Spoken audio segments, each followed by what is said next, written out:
প্রকাশ পায়, এখন দুর্বলতা প্রকাশ পায়, বিলুপ্তি চাই, কার বিলুপ্তি চাই? তো সেটা কি পোস্টারে দেখালে এখন কতগুলি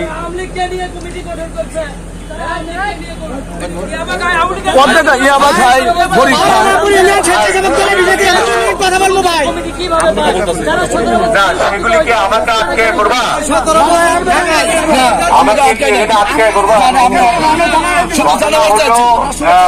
যে এটা মানে যুব দল তো এখানে স্ট্রং, এবং সেই জন্য দুই পক্ষকে মিলে সুন্দর করে কমিটি করে দিতে বলছিলাম, এবং যেহেতু করে নাই, কেন করে নাই সেই জিনিসটা আমি কালকে দেখে তোমাদের নিয়ে বসে সঠিক সিদ্ধান্তটা নিচ্ছি। এটা হলো মানে রাজনীতিটা মেধাভিত্তিক করতে হবে, এটা নিজেদের মধ্যে নিজের পায়ে নিজে কোড়াল মারা যাবে না। এবারে রাজনীতি কিন্তু অন্যরকম, আগের ধারার কোন রাজনীতি নাই, এখানে জোর খাটায় কোনো রাজনীতি করা যাবে না, এবং যার মন ইচ্ছা হলো যে আমি এটা করলে পরে বোধহয় হয়ে যাবে, তা কিন্তু হবে না। কারণ এখানে তারেক রহমান সাহেব বলেছেন যে আমাদেরকে প্রত্যেকটা মেধাভিত্তিক, এই তুমি এটা কি ধরো না কেন, তোমার কি হয়েছে দেখি, এগুলো আমার সঙ্গে যারা আসে এদেরকেও আমি বাদ দিতেছি, আমি একা একা ঘুরবো, এরপরের থেকে একা একা ঘুরবো, একা একা তোমাদের এই যে দল যেগুলো আছে ঠিক করে দিব, কারণ লোকজন বেশি থাকলে পরে মনে হয় ঝামেলা হয় আমার ধারণা, এবং এগুলো নিয়ে কমিটিরও ঝামেলা হচ্ছে এবং সব বিষয়ে ঝামেলা হচ্ছে।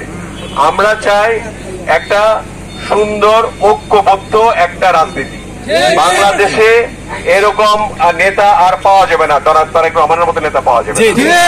তাকে আমাদের এখানে আনতে হবে, তাকে প্রধানমন্ত্রী বানাতে হবে, এবং তিনি বাংলাদেশে খাল কাটা থেকে আরম্ভ করে সবুজ গাছ দিয়ে, গাছপালা দিয়ে, এবং আমাদের নেতা কর্মীদের যারা 17 বছর আন্দোলন করেছে, কষ্ট করেছে, তাদের যাতে একটা ব্যবস্থা হয়, সেই ব্যবস্থার জন্য প্রয়োজনে প্রত্যেকটি জায়গায় কৃষক শ্রমিকদের নিয়ে কাজ করে আমাদের ইন্ডাস্ট্রি করে চাকরির ব্যবস্থা করতে হবে, আয় উপার্জনের ব্যবস্থা করতে হবে, ন্যায় উপায়, অন্যায় ভাবে কোনো কিছু করা যাবে না।